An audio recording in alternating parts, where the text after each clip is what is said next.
the communication in the context of COVID series.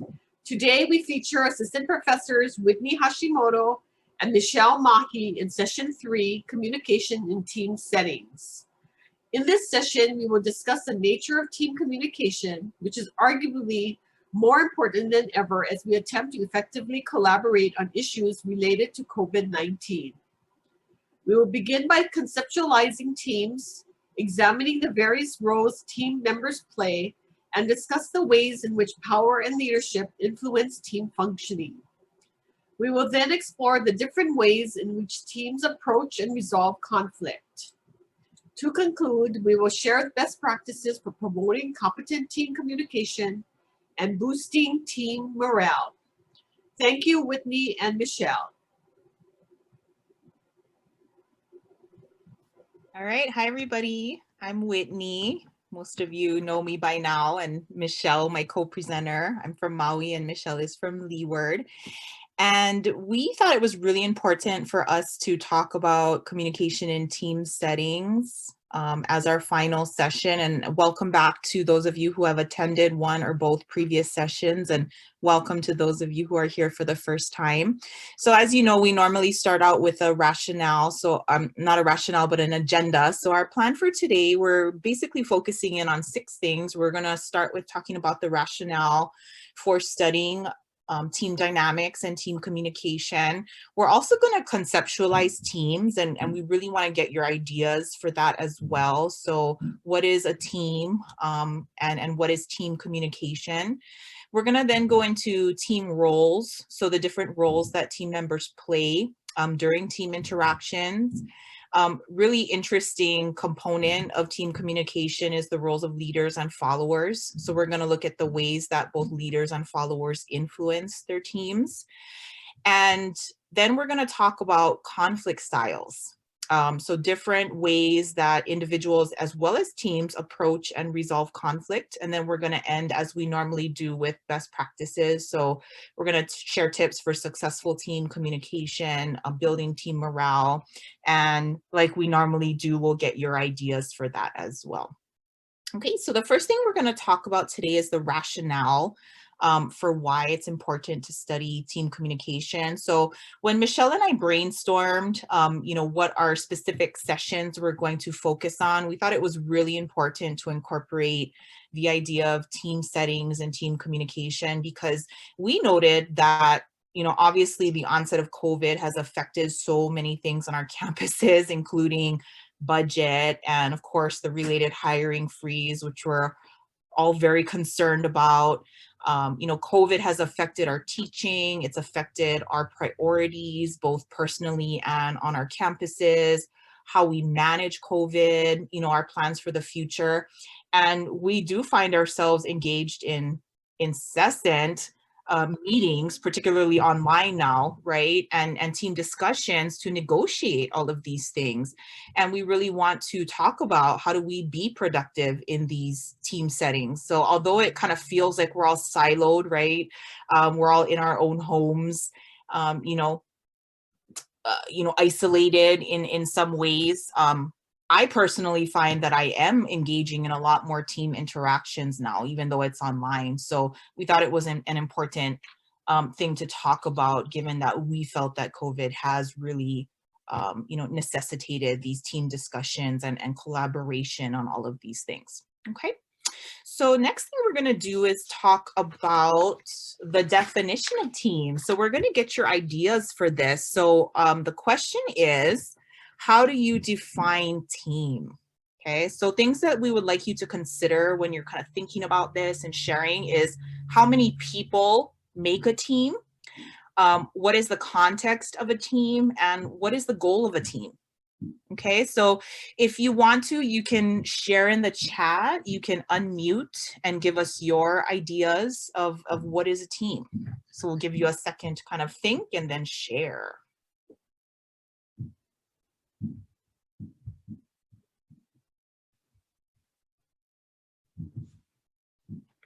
Okay, so Taylor said a collaborative effort toward a common purpose.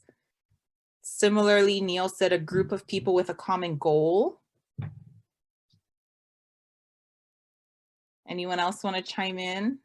And specified roles to achieve that goal. Very good. Anyone want to unmute and share? Okay, Cheryl said a team can be 2 people or more. It is any group of people that work toward a common goal and purpose. Exactly. Okay. So we just wanted to find like a really simple definition. So I just went to good old Merriam-Webster to see, hey, if someone were to look up the definition of a team, what would they find? And the definition I found was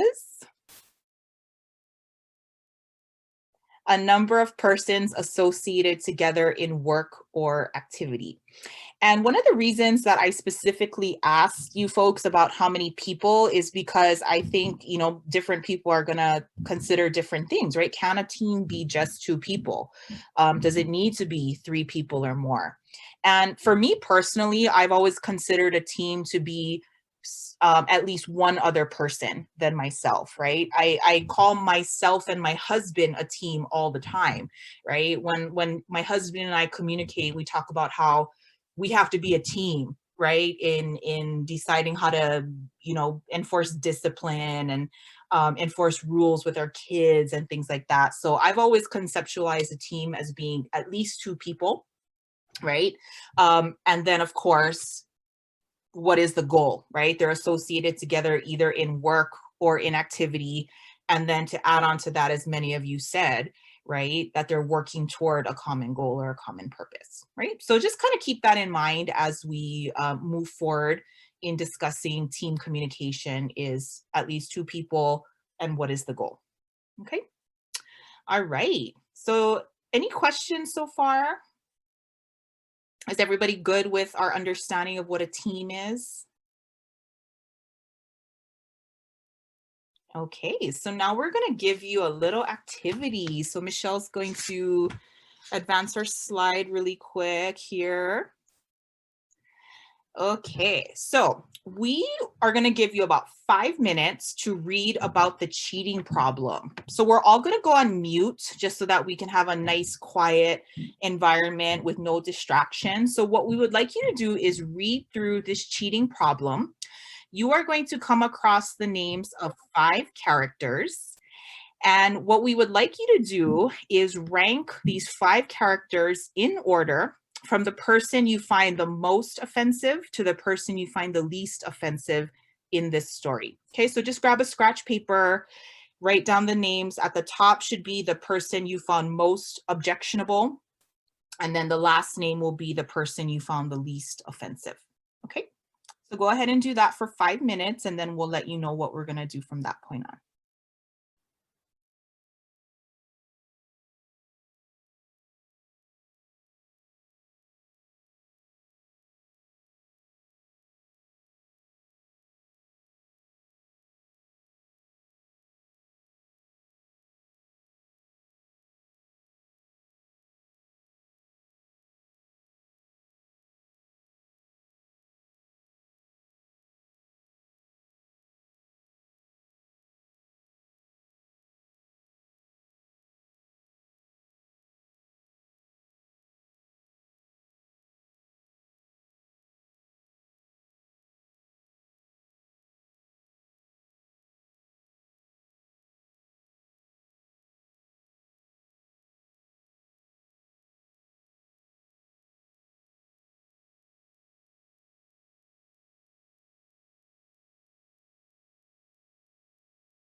Okay, we'll do 1 more minute to finish your ranking.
All right, does anyone need more time to rank the characters? The male characters, I might add. This is Michelle's story. No, I'm just kidding. We worked on this together, by the way. Okay, so now that you have done your individual ranking of the characters, what we're going to do is send you into a couple of breakout rooms. We have 12 people minus Joyce, myself, and Michelle. So I think we'll do maybe 1 group of 5 and 1 group of 4. And if you are at all comfortable being in the breakout room, we really hope you will go. If you're not comfortable at all, you're welcome to stay here in the main room with us. But we really hope that you will go into the breakout room so that you can actually experience what we want you to experience in order to have a better understanding of the rest of the information we cover in today's session. So now what we're going to have you do is go into the breakout room. So it looks like we'll have 2 groups of 4 now. And we're going to have you, as a team, come to a group consensus about the ranking of these characters. Okay, so you're basically going to have to share your individual rankings with each other, communicate with your team members, and try to, in 10 minutes, arrive at a final group ranking of these characters. Everybody good? Okay, so Joyce is going to send you into the breakout rooms now. Is the screen going to disappear? Should I copy it? Yeah, I think once you're in the breakout, I see 12. Okay, so we wanted to hear from there were 2 breakout rooms, and we wanted to find out from 1 representative from each group. Did you and your group come to a consensus? So was there a breakout room 1 that anyone was in? Or was that us? Breakout room 1? We were number 2. Okay, was there a number 3? Breakout room 1 included Dawn, Heather, Liana, Michael, and some Jay Morisawa. Okay, so Liana, was your group able to come to a consensus on how the characters should be ranked? Yes, they were. I jumped in late. I came to the meeting late. Sorry about that. So I had to listen for a bit to catch up on the scenario. But they were able to come to a consensus that everybody agreed on. Okay, and what was your ranking? Oh, can somebody else from the group do the ranking? I did. No. Oh, there it is. So Okay, so Chris, Alex, Eric, Dylan, and Ben. Okay, and Neil from group 2, can you tell us if you agreed and what your ranking was?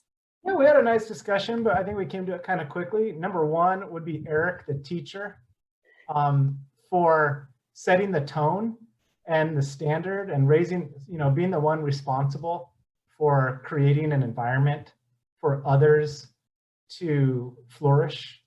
Number two was Chris, the TA, for actually doing the dirtiest deeds.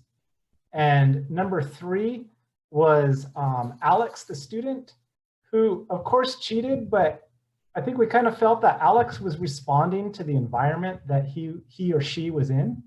Let's just say she. I think Alex is the cheater is a female here, and I think she,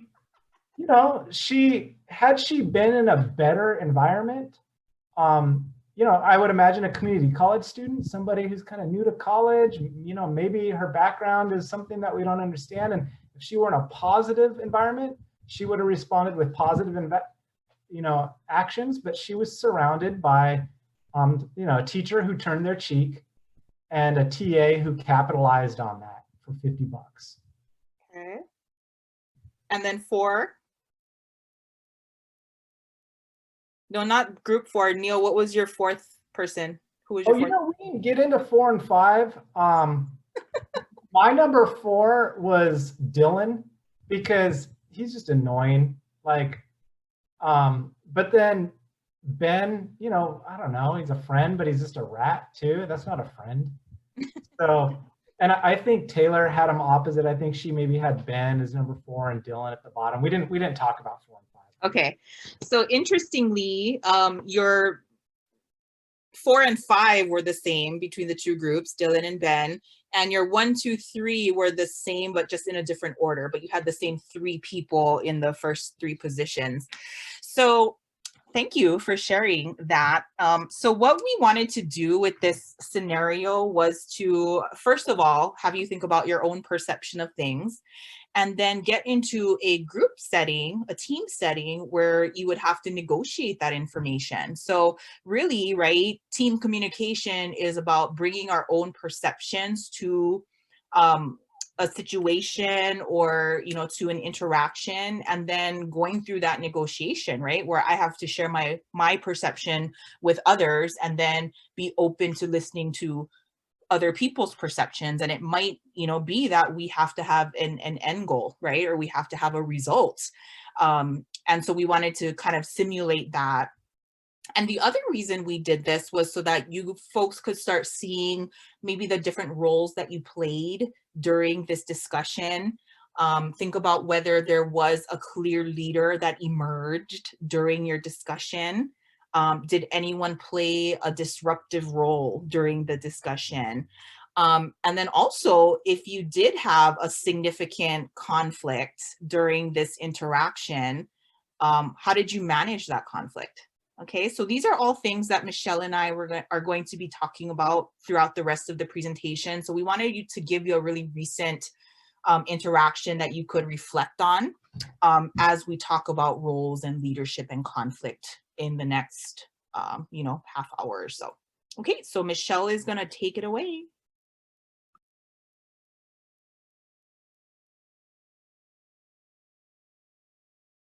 You gotta unmute. Okay, so Was that a test? That was a test. purpose this time. Last time was a test. 2 seconds. as Taylor mentioned, yes, thank you for participating in our social experiment. So we really appreciate that. But yes, as Whitney had mentioned, that we wanted to use that experience as sort of like a way to discuss different components of team communication.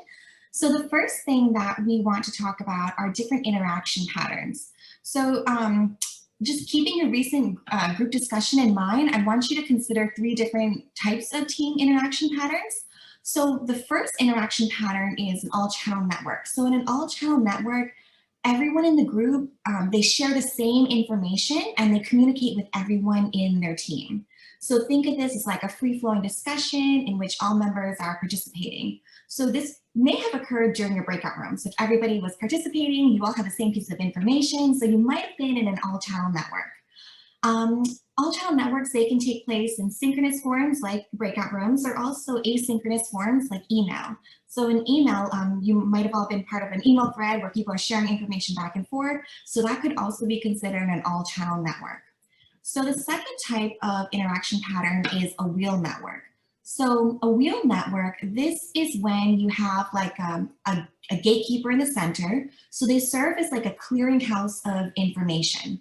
So the person in the middle, they communicate with the other team members. So you might have also experienced this in your breakout room too, if you had one person that sort of emerged as the leader or the gatekeeper, and they solicited information from the other people in your group.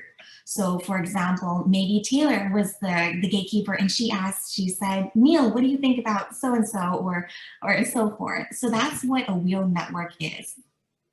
And then we also have a chain network. So a chain network, this is often we might see this at work sometimes, where things get passed down from like administration to faculty and so forth. So it's like sort of like a game of telephone in a sense. So chain networks, they can be really efficient and they can be really good at passing down simple information, but they're not so good at complex information. So think about how messages can be distorted. So each of these, they sort of have their advantages and disadvantages. So for all channel network, one disadvantage to this might be like information overload. Do you really need to know all this information? Do all these people need to be involved in this discussion? So that could be a disadvantage. But there's advantages and disadvantages to all of them. We talked about chain. Wheel network, one disadvantage could be the person in the middle. So say the person in the middle is a poor communicator, or maybe they have a hidden agenda. They're the ones that are controlling the flow of information. So that could be a disadvantage to that. So there's pros and cons to each. So that's one thing. Another thing for team communication are your informal roles. So teams, they have formal roles and informal roles. So formal roles, this is when things are explicitly assigned by an organization. So for example, for school, we have a chancellor, we have like a faculty senate chair. So things they are explicit, but not all teams have that. So all teams do have informal roles. So what informal roles are, they're right here. So we have task, maintenance, and disruptive roles. So informal roles, they're not acknowledged by the team per se, but they still shape team communication. Now, let's take a look at them individually. So for task roles, we have quite a few. So task roles, they help to accomplish the goal at hand, versus maintenance roles, they help to maintain the social aspect of the group, and disruptive roles, they're not good for the group at all. So we'll start off with task roles. So initiator, these people that start the conversation, they get the ball rolling. We also have information givers and seekers. So the people, they're self-explanatory. So giving information or requesting information, so asking questions. And then we have opinion giver and opinion seeker. So these are the people either giving out their opinions, telling people how they feel about certain issues, their thoughts. And then opinion seekers, they're the ones asking, so Heather, what do you think about so-and-so? And then we have elaborators. So elaborators, they help to extend what other team members have said, and they help make connections. A coordinator, they coordinate the group's efforts. So they might help with the planning and organization of everything. We also have an orienter. So an orienter, these are people that help keep the group on task. So sometimes we may veer off task. The orienter brings us back into focus. So orienters can be really helpful. We have secretaries, they record the information, they keep track of all important dates and stuff. Evaluators, well, they evaluate our ideas. And devil's advocate, they try to get us to think about other things we hadn't already thought about. So these are just different types of task roles. As you can see, some of them blend together. You may play more than one role. So maybe right now, just take a second and think, what type of task role did you play during your discussion? Did you play any of these? I'll give you a second to think about it. And then Michelle, while they're thinking real quick, there was a question in the chat from Taylor. How does groupthink interplay in this? And then I posted a definition of groupthink for everybody. So it's the practice of thinking or making decisions as a group in a way that discourages creativity or individual responsibility. So she asked that when you were going over more of the interaction patterns. Oh yeah, so we'll talk a little bit more about groupthink later in the presentation, so we will get to that. And then I also see that Taylor wrote that she was a social loafer. Very good. So social loafers, for those of you that don't know, that is the tendency for individuals to reduce their effort in a group once they join a group. So individually they would do so much, but when they're placed in a group, there's a diffusion of responsibility, so they don't feel the need to do as much. So Taylor, I doubt you were a social loafer, but I'm sure we all have experience with that, and I don't think you are one of them. Okay, all right, so those are task roles. Next we'll go over maintenance roles. So maintenance roles, they are really good, and sometimes people might think that they're unnecessary, but they are essential to effective group functioning. So maintenance roles, they help to maintain relationships in the group, and we have three main ones. So we have a supporter. So supporter is like the cheerleader of the group. They're the ones that say, good idea, way to go, and they just promote positivity. We also have a harmonizer. So if there's any tension in the group, they're the ones to help reconcile that and bring everyone back together. And we also have the gatekeeper, which we talked about earlier, where they help control the flow of information. Maybe they get the people that aren't participating as much to participate more, to encourage them. And maybe the people that are being too talkative to tell them, okay, let's hear what other people have to say. So they help to control the flow of information. So think again, did you play any maintenance roles in your group? Was anyone the harmonizer, the supporter, saying, oh, we did such a good job on this, this list? Oh, good point. So Neil, I just noticed in the chat, he said that his interactions change drastically depending on the group. That is very true. So this is very situational. How you acted in this breakout room isn't necessarily how you're going to act in other groups as well. So it definitely depends on the situation. Another thing that it depends on is if somebody is already fulfilling a certain role, you may gravitate toward another role. So if someone is already the initiator, there's no reason for you to also be the initiator, so you might play a different role. So, but definitely, okay. Oh, hey, I just noticed Ben joined us. Okay, I see his note in the chat. So Ben always shares really good resources with us in our workshops, so I appreciate that. So everybody can take a look at that in the chat. All right. Okay, so going back to our list, we also have disruptive roles. So disruptive roles are not good for the group at all. They help prevent the group from working effectively. So we have a stage hog. So a stage hog, these are the people that like all the attention to be on them. I don't know if you know anybody like this, but these people aren't good for the group because they always divert everything back to them. We also have an isolate. So the isolate is kind of the opposite. They're in the corner. They're not really participating. They're sort of like the social loafer that Taylor had mentioned earlier. So they're just like maybe observing or maybe not even observing what's going on, but they're definitely not participating.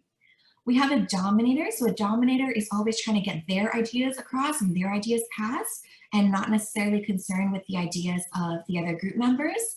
We also have a blocker. So a blocker, these are the people that just tell you no all the time, like, no, we can't do that. No, that's not gonna work, and so forth. So they're sort of like putting down ideas.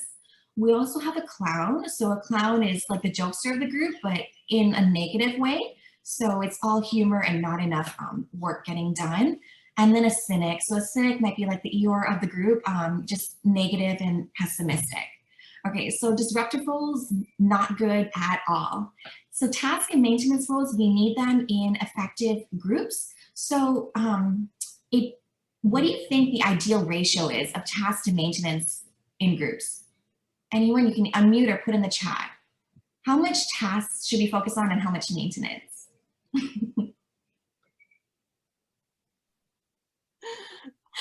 I just read Neil's comment in the chat. Comments in the chat. American Idol is being brought up now. Okay, so task roles, again, it's situational, so it depends on the situation and the purpose of the group. So for instance, in the workplace where productivity might be the goal, experts recommend 2-to-1 for task to maintenance in order to maximize productivity. However, in other teams, like say, for example, maybe your family or maybe your friend group, those teams, the goal might be to foster cohesiveness. So there might be more of an emphasis on maintenance roles. So it really depends on the type of team you're involved in, but regardless, no matter the team, disruptive roles are always discouraged. Okay, Any questions about task maintenance disruptive before we move on? Okay. Oh, and yeah, and Ben said we often need maintenance roles to accomplish the task. Very true. Okay. Okay. All right, let's move on. So now we'll talk about dealing with disruptive roles. So hopefully you haven't experienced disruptive roles in your breakout rooms for what we did earlier, but we're going to discuss them anyways. They might be useful in other teams you're a part of. So dealing with disruptive roles. All right. So first, we're going to talk about some consequences. So disruptive roles, they're not good for the group at all. They reduce team productivity, so we don't get as much accomplished. And not only productivity, but they also reduce team cohesion. So we like our group less. So they're not good in those two senses. And also disruptive roles, they can be contagious. Somebody is engaging in a disruptive role, we might start to feel more apathetic and we might start to like the group less and we might start to engage in a disruptive role as well. So they're definitely not good for those three factors. So how do we fix this? So there's some things. So the first thing is actually, it's not included on this list. I didn't include it, but the first thing is if you find yourself engaging in a disruptive role, stop. But I didn't include it because I'm like, nobody here is engaging in disruptive roles. So the first thing on our list is don't encourage bad behavior. So there's some ways that we might encourage bad behavior. One is not saying anything at all. So someone's engaging in a disruptive role and we just let it go. Another thing could be like sometimes maybe somebody says something inappropriate. What do? We might just laugh or stay silent. So again, that's one way that we encourage disruptive roles. So we want to stop encouraging that behavior. Another thing is to look for the underlying reason. So why do you think this person is engaging in this disruptive role? So for instance, are they feeling unheard and that's why they are acting out? Or maybe something's going on that's not even part of this team, something's going on in their personal life that's influencing how they're acting in this team. So just looking for like why they might be acting that way. Another thing is you can confront the person directly about the issue. And then lastly, we have lay some ground rules. So what's expected in this team, what behavior is appropriate, what's inappropriate. So for number 4, I think that depends on the team you're involved in. So laying ground rules can be effective for more formal teams, but for informal things like your group of friends, you probably aren't going to lay ground rules for how to discuss with them. So these rules are very situational. Okay, let's see, how are we doing on time? Okay, all right. So many of you have probably experienced disruptive roles. So if anybody wants to maybe share in the chat or unmute, what are some other suggestions for how we deal with disruptive roles?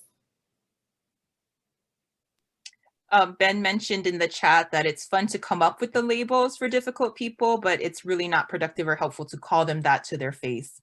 Yeah, we'll just call them that behind their backs. It's true.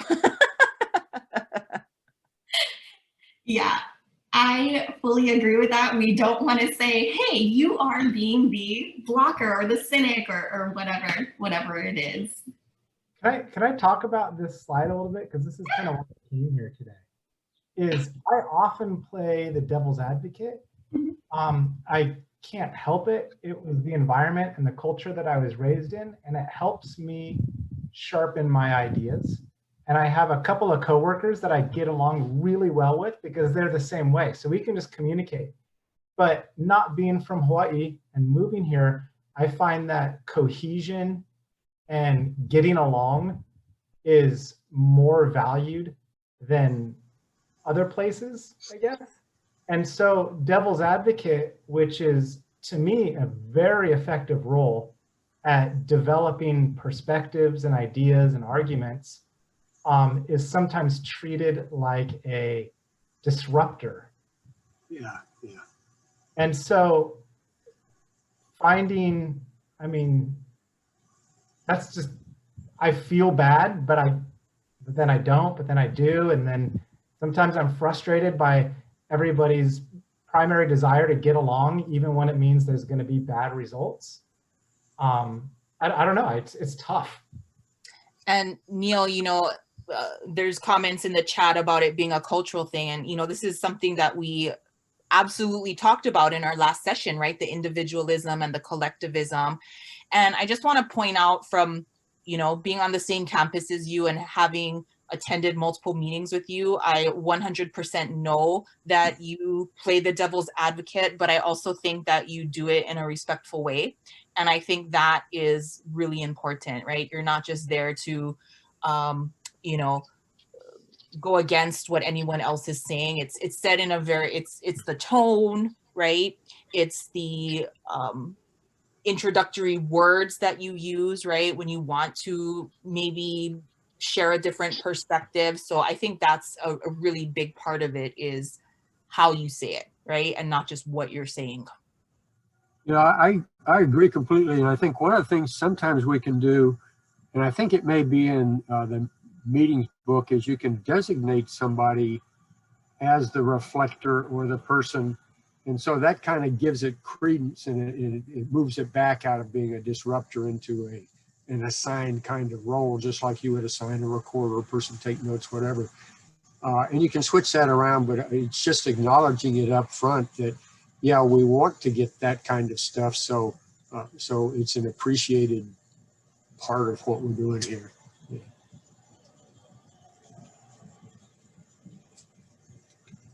Very good points. Thanks for bringing that up. I completely agree with what Ben and Whitney had said in response to Neil's question.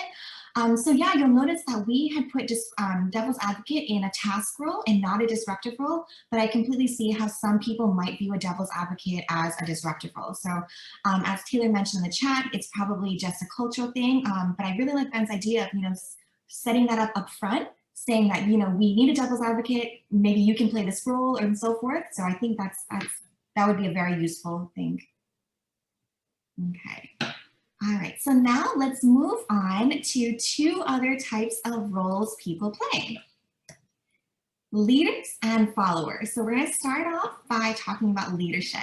We'll consider some essential points. So first, some teams, they have appointed or elected leaders. So for instance, like your division chair, that is elected, I think. But in many teams, there's no official leader, and leadership is a process of emergence. So those that prove to be respected among the group, they often emerge to be the leader. Now, they tend to exhibit characteristics that are common among successful leaders. So let's go over this list. So characteristics of effective leaders and those who tend to emerge as leaders are: they're good listeners, they are open to innovation, they're able to work well with others, they appreciate diversity, and they're honest and ethical. So just think about some of the leaders that have emerged maybe in your work or in your personal life. Do they exhibit these characteristics? So as you may have noticed that all of these characteristics, they're all related to communication. So we're going to talk about how you can demonstrate leadership potential. So say you want to become the leader, what do you need to do to become the emergent leader? All right. So the first thing is stay engaged. So getting involved in something, it won't guarantee that you'll be recognized as the leader, but if you fail to speak up, that almost certainly knocks you out of the running. So the first thing is just to be an active participant. You also want to support other members. So the endorsement, when other people endorse you, that increases your credibility and your influence. So you want to do your best to maintain positive relationships with everyone else on the team. And often support is reciprocal. You support other people, they will support you. And then we have be assertive, not aggressive. So like you know, so we want to treat other members' contributions respectfully, even if they are different from yours. And also demonstrate competence. So people whose comments, you want to always make sure that what you're doing is identifying you as someone who can help the team succeed. And related to that is providing solutions. So people who can answer the team's problems, they're the ones who are going to rise to the position of authority. All right, so now that we know some of the characteristics of effective leaders and what you can do to increase your leadership potential, we're going to look at 3 different approaches to leadership. So what happens once you are the leader? So there's 3 different approaches to leadership. We have autocratic, laissez-faire, and democratic. So the first one, autocratic, that's when the leader's position, it's based on their ability to offer rewards and punishments. So this is sort of like just people in the team are just expected to obey the leader. And the second one, laissez-faire, this is when the leader has, they allow the team members to function independently and make decisions on their own. And the third is the democratic leadership. And this is when leaders encourage everyone else to participate in the decision-making process. So each approach, they're effective, as we talked about earlier, it's very situational. So one approach may work in certain situations and others, it may not work. So as you might expect, for democratic leaders, they often have higher satisfaction than autocratic leaders. So morale tends to be higher in groups where there's a democratic leader. However, autocratic approaches are sometimes necessary. So for example, autocratic approach can take, you can get to the result faster because you have one person that's in charge of like making all these decisions. So that can be useful in things like a crisis. And then in democratic leadership, so while satisfaction tends to be high, inclusive decision-making is time-consuming, so you can take a lot longer time to get the task completed. And then for laissez-faire, so some types of groups, they benefit from a laissez-faire leadership. So for example, when the members in your group, they are highly experienced, so they might appreciate more of a hands-off approach than other types of groups. And so as you can see, there's benefits and drawbacks to each of these positions, and it's really situational. All right, okay. So now we're gonna talk about followership. So you might have heard the question like, what are you, a leader or a follower? And what is the desired response?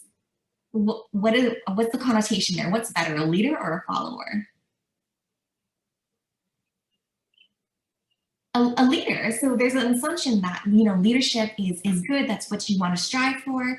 And it's often considered the better one. But despite the common belief that leaders are the most important person on the team, good followers are essential. So effective followers, they are people who think for themselves. They can be active participants. They can have this positive energy, and ultimately they can help to create leaders. So we definitely need followers in teams. So to illustrate the importance of followership for leadership, we're gonna watch a short TED Talk. So it's just like 2 minutes long. Can you all hear okay?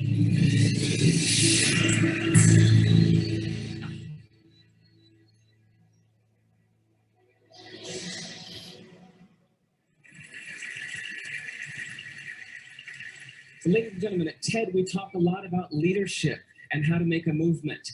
So let's watch a movement happen, start to finish, in under 3 minutes and dissect some lessons from it. First, of course, you know, a leader needs the guts to stand out and be ridiculed.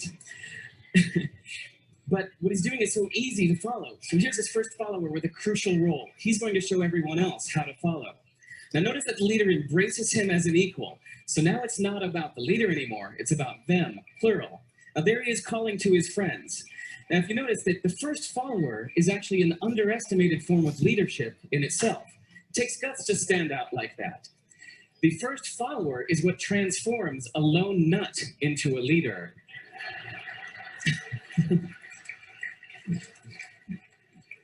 And here comes a second follower. Now it's not a lone nut, it's not two nuts, 3 is a crowd, and the crowd is news. So a movement must be public. It's important to show not just the leader, but the followers, because you find that new followers emulate the followers, not the leader. Now here come 2 more people, and immediately after, 3 more people. Now we've got momentum. This is the tipping point. Now we've got a movement. So notice that as more people join in, it's less risky. So those that were sitting on the fence before now have no reason not to. They won't stand out, they won't be ridiculed, but they will be part of the in crowd if they hurry. So over the next minute, you'll see all of the those that prefer to stick with the crowd, because eventually they would be ridiculed for not joining in. And that's how you make a movement. But let's recap some lessons from this. So first, if you are the type, like the shirtless dancing guy, that is standing alone, remember the importance of nurturing your first few followers as equals. So it's clearly about the movement, not you. Okay, but we might have missed the real lesson here. The biggest lesson, if you noticed, did you catch it? Is that leadership is over-glorified. That yes, it was the shirtless guy was first, and he'll get all the credit. but it was really the first follower that transformed the lone nut into a leader. So as we're told that we should all be leaders, that would be really ineffective. If you really care about starting a movement, have the courage to follow and show others how to follow. And when you find a lone nut doing something great, have the guts to be the first one to stand up and join in. And what a perfect place to do that, Ted. All right. I really like that video. Oh yeah, definitely pre-pandemic video. Okay. All right. So I really like, I like his ending line. So leadership is overglorified. Yes, the shirtless guy was the first and he'll get all the credit, but it was really the first follower that transformed the lone nut into a leader. So just something to think about, that followership is also crucial for effective team functioning. All right, so now we have an understanding of the different roles team members play, how they interact with each other, and the relationship between leadership and followership. We're going to move on to what happens when teams experience conflict. So Whitney? Yes, I'm on. All right, so we partially did that earlier activity, right, with the 5 characters and ranking them so that we could potentially create conflict during your teams, right? And if you look at the definition of conflict, this is from Adler and Proctor. It's a really long-winded definition, but it really boils down to something pretty simple. So Adler and Proctor define conflict as an expressed struggle between at least 2 interdependent people who perceive incompatible goals, scarce resources, and interference from each other in achieving their goals. When I disperse this definition during class, the students all look at me all wide-eyed, like, am I supposed to memorize this? You know, they're kind of freaking out because it's a long definition. But really, we want to keep in mind that conflict is about incompatible goals, right? That's the essence of conflict, is my goal is different from the goals of other people. And we perceive that we are trying to stop or block each other from achieving our goals. And one really important thing to remember as well is that conflict is an expressed struggle, which means that both people have to be aware that there is some kind of an issue or disagreement. If you have a problem with somebody, but they don't know you have a problem with them, there is no conflict, right? The conflict doesn't exist until you roll your eyes at the person or you straight up tell them, this is the problem that I'm having. Okay. When we think about conflict, either in a one-on-one situation or in a group setting, one of the things that I think really helps is to have a good attitude about that conflict. I found this quote that I thought was really important to share. Whenever you're in conflict with others, there is one factor that can make the difference between damaging your relationship and deepening it. That factor is attitude.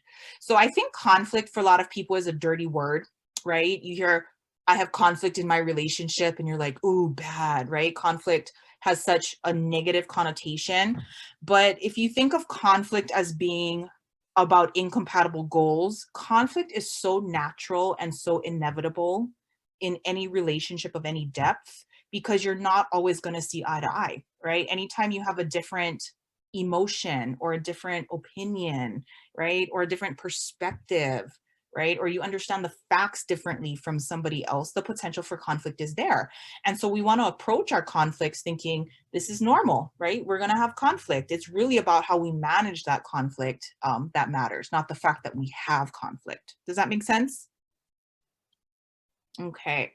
All right. So first thing I'm going to talk about now that we've established the definition of conflict is our individual approaches to conflict. So we all come to our interactions with our own individual style.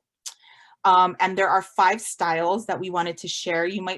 Some of you might be quite familiar with this. Some of you might have known about this, but just didn't know, what language applied. So there's 5 conflict styles. They are avoiding, accommodating, competing, compromising, and collaborating. So I thought the best thing to do would be to give just a really brief definition of what each style looks like. And then what is the outcome as far as goal accomplishment, right? We said conflict is about incompatible goals. So whose goal is accomplished when you use that particular style? And then more on a personal level, what does it mean for how concerned you are for yourself as well as the other people in the conflict? So avoiding is defined as just ignoring the conflict, right? So pretending it doesn't exist. And the outcome for goals is I lose, you lose, because when you avoid the conflict, you don't deal with it, nobody gets what they want, right? So if two people have a different idea of where they want to go on vacation, right? Or if a family all has different ideas of what they want to do for vacation when travel is safe again, and they all just avoid the conflict and not talk about it, they're going to end up not going anywhere, right? Because they didn't deal with the conflict. So that's the lose-lose outcome. And the concern for self and other is low and low because, you know, nobody gets what they want, right? So you can see that the outcome and the concern for self and other is very related as well. When you accommodate, you are letting others get their way. So basically you're giving up your own goal, right? I lose so that the other person can get what they want, they win, right? I lose my goal, they win their goal. So I give up my idea for vacation so that everyone else can go where they want to go, right? So it's a low concern for self, high concern for the other person. Competing is the exact opposite of accommodating. When you compete, you're forcing the other people to give in to you. So I win and you, other people lose. So it's me just forcing my vacation plan on everybody else until they just give in because they can't stand me anymore, right? So I'm competing. It's a high concern for myself, a low concern for the other people. These all sound really bad, but just keep in mind that any of the styles could have value, kind of like Neil mentioned. It depends on the situation. It depends on your relationship with your fellow team members, okay? Compromising is, I just boil it down to give some to get some. That's how I like to think about it. Other ways, meeting halfway, 50-50, kind of like that. Both people win, both people lose, and it's a moderate concern for self and other. So when you compromise, basically you give up some of your goals so that you can get some of your goal, right? I give up some of my goals so you can get some of what you want, but I expect you to do the same, right? So in the vacation example, it's okay, if we go where I want to this year, we'll go where you want to go next year, right? Or if we had planned a 2-week vacation, we'll do 1 week where I want and 1 week where you guys want, right?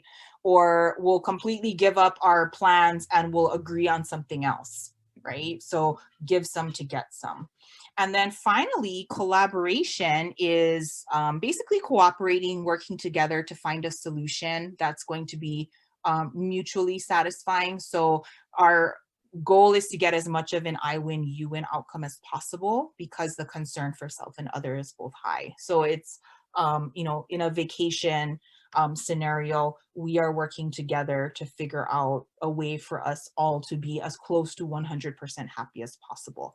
Is collaboration difficult sometimes? Absolutely, right? It takes work, it takes effort, it takes desire to want to collaborate with somebody.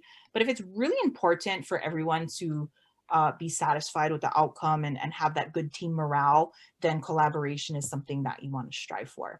So again, we just brought up all of the different conflict styles because we wanted to you know, impress upon you that we all come to our interactions, right? Whether it's one-on-one, whether it's group, team, you know, with our own approaches to conflict. And when our own approaches to conflict are different from other people, that's where some challenges can occur. So some of you might be very familiar with your own individual conflict style, right? You just have this idea, like how Neil said, I know I'm the devil's advocate, right? How Taylor said, I was the social loafer, right? Sometimes you're so hyper aware of your own contributions and your own approaches. But if you're interested in finding out a little bit more about how you approach conflict, you can click on the link in the slides, right? It's, I think you can click on it, right, Michelle? I don't think so. Oh, you cannot. I don't, but we can send you the link after. And then also while I'm speaking, so Michael Oishi asked in the chat if you could explain the difference between accommodating and compromising a bit more. It seems like accommodation may be a way to compromise. Yes, that's a really good point. So with accommodation, you are completely giving up your goal so that the other person can get all of what they want, right? With compromising, you're only giving up some of your goal. Okay. Now, I want to point out one of the things that I get a little pushback on sometimes, and Michael, this might have been where you were going with this. When I say accommodation is a low concern for self and a high concern for the other person, it's strictly related to the goal accomplishment. One of the common responses I get from students is, well, what if I wanted to accommodate them? Right? Happy wife, happy life, right? That's kind of one of the most common responses that I get, right? I accommodated because I really wanted the other person to be happy. So it's not a low concern for myself. And I say, I totally agree with that, right? Attitude is such a huge factor here. But if you think strictly about, do I accomplish my goal? No, I gave up my goal so that the other person could get what they wanted. Whereas with compromising, it's like, I still care about myself at least halfway, right? I'm not going to totally give up my goal for you. I'll give up some, but you got to meet me halfway as well. And, interestingly, one of the most common confused questions I get is, what is the difference between compromise and collaboration, right? And with what I normally say in response to that, again, is it's an attitude thing, right? I think with compromise, our attitude is a little bit more like, okay, I guess I'll compromise with you, right? I guess I'll give up some of my goals so that we can like both be happy. With collaboration, the attitude is a little bit more positive, right? You're like, yes, I really want to work with you so that we can both get what we want. We both want to be happy. I think it's more of that. It's that approach. I really do think of compromise as 50-50, whereas I think of collaboration as 100-100. Does that make sense? One thing that may make this a little easier for folks is if you look at it, there's a lot of graphics online, and it shows that one of the branches is your concern for the relationship, and the other one is your concern for getting a task accomplished. So you're not saying an accommodation person is giving up everything. It's just that for them, the relationship may be more important. Whereas if you look at a competing person, they may be concerned with the relationship, but this is a make it or break it for them. So on that leg, it's all the way over. I got to have my way on this one. And of course, it can differ even in a negotiation, depending on the issue that comes up. Mm-hmm. Right. And, one of the things that I mention a lot of times too is, people think, oh, avoiding is not a good style because nobody gets what they want. Right. But if you think about it, if the conflict is not that big of a deal, right, and actually prolonging or actually dealing with the conflict would actually make it worse, then maybe avoidance is a good approach.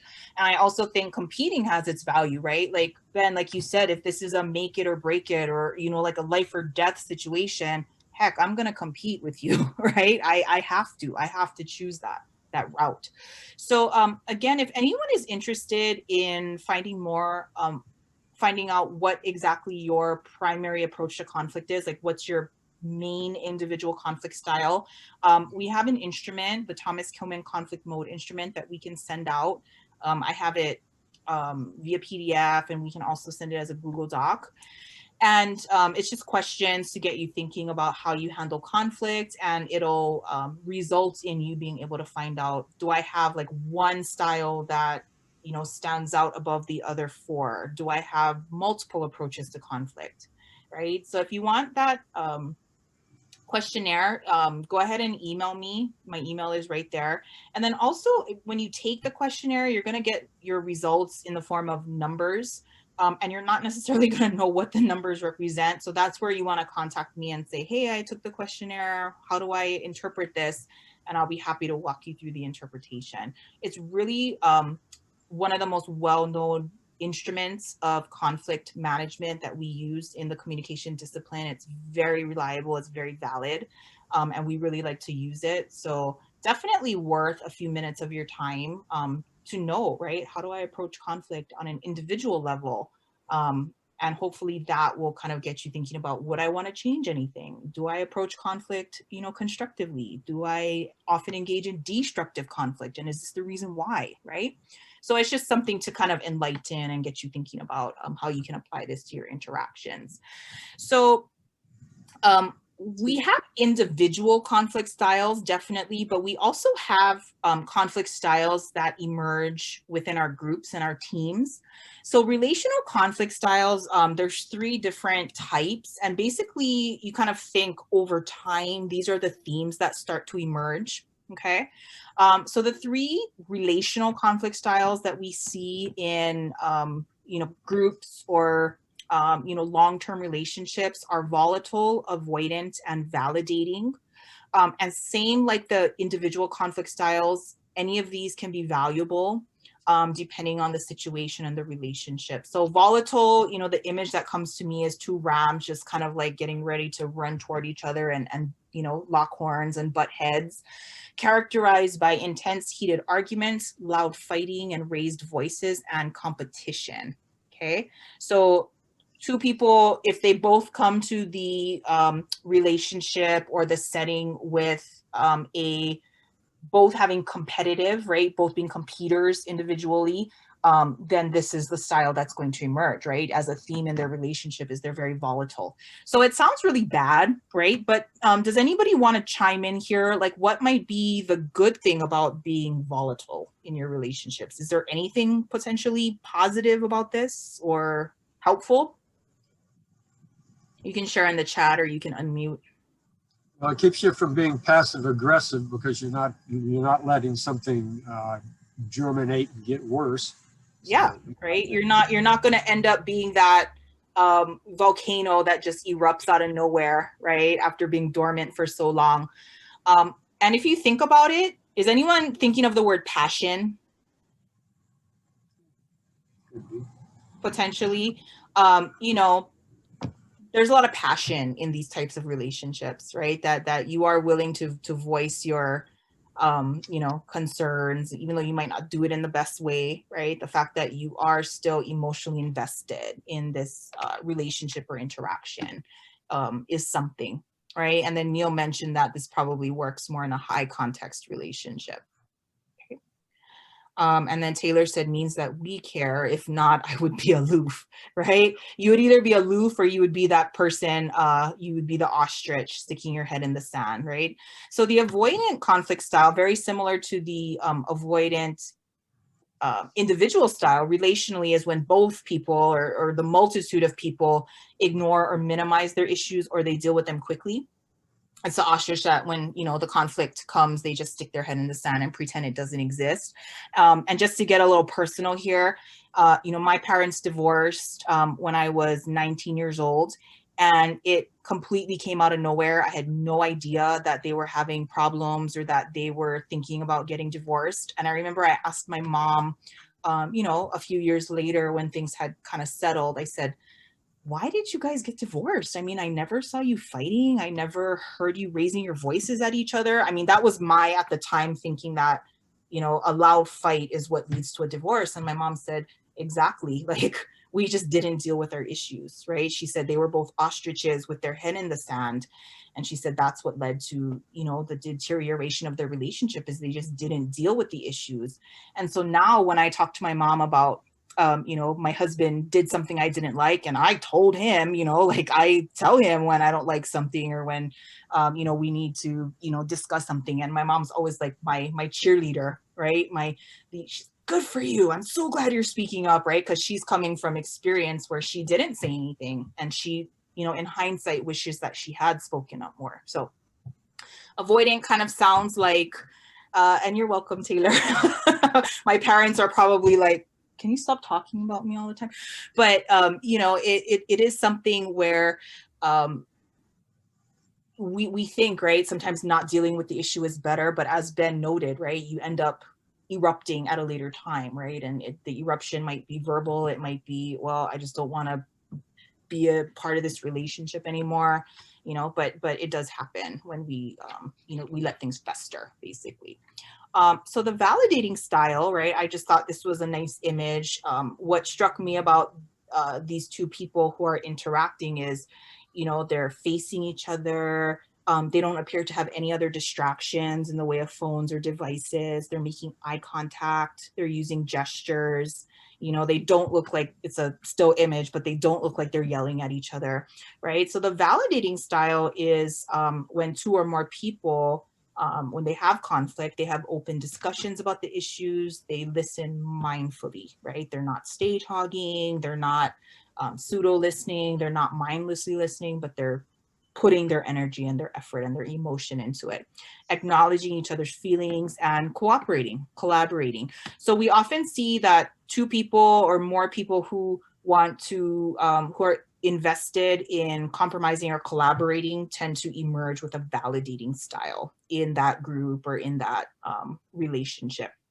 Okay, so we just wanted to mention this as part of team communication because, again, we come to our interactions and our teams and our relationships with our own individual approaches to conflict, but over time, this can result, right? I've heard from many people who they go into their relationships thinking, of course I'm going to compromise, of course I'm going to collaborate, but over time they stop putting in the effort, you know, they stop caring so much and they become volatile or they become avoidant, even though they started off with the plan to be validating of their partners or, you know, their groups. So just something to think about, that this is what does happen with time. Alrighty, so now if everybody's good, any other questions about conflict in teams? In relationships? This applies in so many different contexts, so we thought it was important to bring up. Okay, so now Michelle is going to wrap up our session by talking about some best practices, and then we're going to get some ideas. We got about 5 minutes left. I think we're doing pretty well on time. So Michelle's just going to take a couple minutes to share with you some best practices, and then we'll get some ideas from you, even though you've all shared a bunch during the session already. Okay, Michelle. All right. So thank you, Whitney, for explaining how we can manage conflict in teams. But as Whitney said, this can be applicable to more than just teams. It can just be interpersonal relationships in general. All right, so now that we know about that and some of the basics of team functioning, let's look at different ways that we can build strong teams. Okay. So the first thing we have is enhanced cohesiveness. So cohesiveness is the degree to which the members feel connected with each other and like committed to their team. So the degree to which they want to be there and want to be part of that team. So generally speaking, the more cohesive a group, the more productive a group, but there is an upper limit, but basically cohesiveness is good for the most part. So some ways to increase cohesiveness are identifying shared goals and celebrating progress. So when people feel like they have similar goals and they're making progress toward those goals, they're going to feel happier in their team and more cohesive. Another thing is minimizing competition. So instead, encouraging collaboration and cooperation. And then, of course, building relationships. So the more the members feel like they like each other, the more they generally like each other, the better the team will function. And Michelle, before you move on to number 2, I just want to point out something from our experiences here.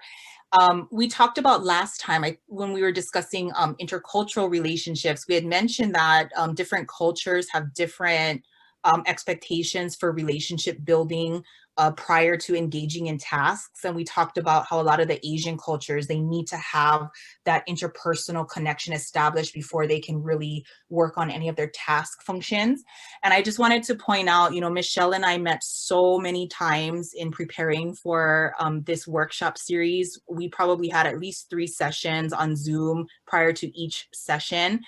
And I just wanted to mention that Michelle and I could never just get right to work. We always had to have at least like 5 or 10 minutes of us just talking about our kids and our dogs and the weather. And it was really important for us to establish that interpersonal relationship before we could get down to business. So we definitely saw this in practice during our preparation for this. Yeah, Michelle. For sure. In fact, just today we were talking about our dogs, and if anybody else has dogs, we were talking about Alexandra Horowitz. She's written some great books about dogs. She's a dog cognition researcher, if you didn't know. So yeah, we talk story before all of our meetings. So definitely that helps with cohesiveness, which ultimately helps with productivity. All right. The second thing that we have on our list is managing meetings effectively. So we've all been there, meetings that weren't managed effectively. So here's some things that we can use to make team meetings more tolerable. So the first one is keep it small. So we know that social loafing increases with group size. So social loafing, again, is a tendency for people to reduce their work effort when they are in groups. So beyond 5, there's often a dramatic gap in contributions between members. So keep things small. We want to encourage everyone to participate. So think about that gatekeeper role, stay on topic, avoid information over and underload. So think about what information is really necessary. And then also don't pressure members to conform. So think groupthink, we want to avoid that.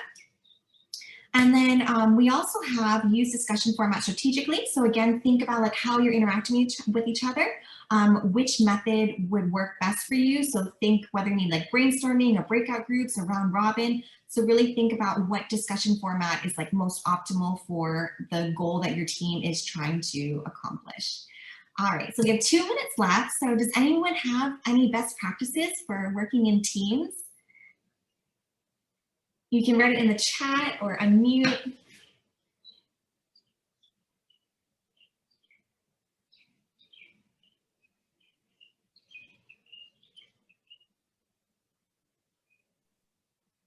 Did we do a good job of covering it all? Oh, and just as I said that, Taylor says you did a great job. LOL, yup. Okay, well, in that case, thank you so much for attending our workshop series. This is our last of 3 sessions. Maybe there will be more in the future. Whitney and I will have to chat about that, or maybe some of you can join us and we can expand our workshop series. But thank you. We really appreciate you coming to our workshops. Thank you, everyone. Feel free to stay on if you have any questions. And if you got to go, it is about 1:30. So we know it's a busy Friday meeting day. So thank you again, everybody. Michelle and Whitney. Thank you, Michelle, Whitney. That was really awesome. Thank you. Thank you guys. I really appreciated these meetings with you. So thank you so much.